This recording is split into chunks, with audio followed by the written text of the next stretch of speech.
Hello everyone! Sa ating mga Pinoy, pagka meron tayong karning baboy, ang usual nating luto nito ay adobo o kaya'y sinigang. Pero nasubukan nyo na bang gawin ito na merong saging na saba?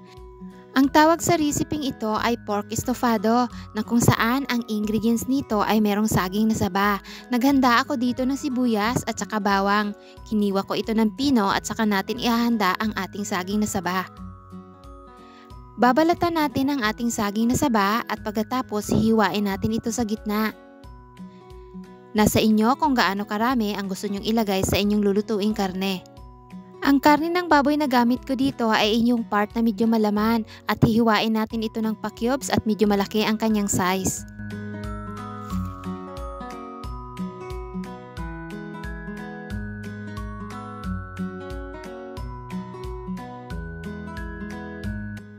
Pagkatapos nating hiwain ang ating karning baboy, lalagay natin ito ng soy sauce.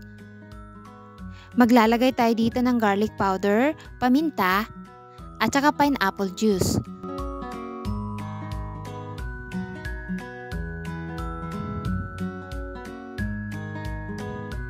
Pagkatapos nating lagyan ng mga ingredients, imamarinate natin ito for about 30 minutes bago natin ito lutuin.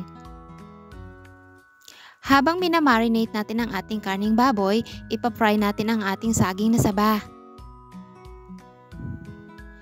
Ipiprito natin ito hanggang sa siya ay maging golden brown. And again, ang saging na saba na gusto nyong ilagay ay nakadepende sa inyo kung gaano karami. Pero dapat po ang ating saging na saba ay hindi gaanong hinog. Isi-set aside natin ito at saka natin igigisa ang ating bawang kanina. Isusunod natin ang sibuyas at para magkaroon ng kulay ang ating karne, maglalagay tayo dito ng aswete o kaya annatto powder. At this point, ilalagay na natin ang ating karne. Dapat po yung karne muna, saka natin ilalagay ang ating marinade sauce. Tatakpan natin ito for about 3 minutes. And after, pagka medyo luto na o kaya nag-pale ang ating karne, ilalagay na natin ang ating marinade sauce. Tatakpan natin ito for about 30 to 45 minutes o kaya nakadepende sa inyong karning baboy na nabili. Pagka malambot na, ilalagay na natin ang ating saging na saba. Naglagay ako dito ng magic sarap pero ito ay optional lang.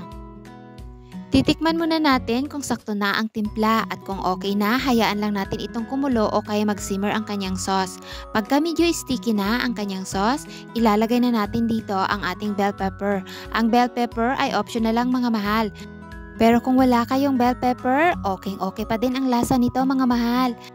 Hayaan lang natin itong kumulo for about 4 to 5 minutes o kaya medyo matuyo ang kanyang sauce.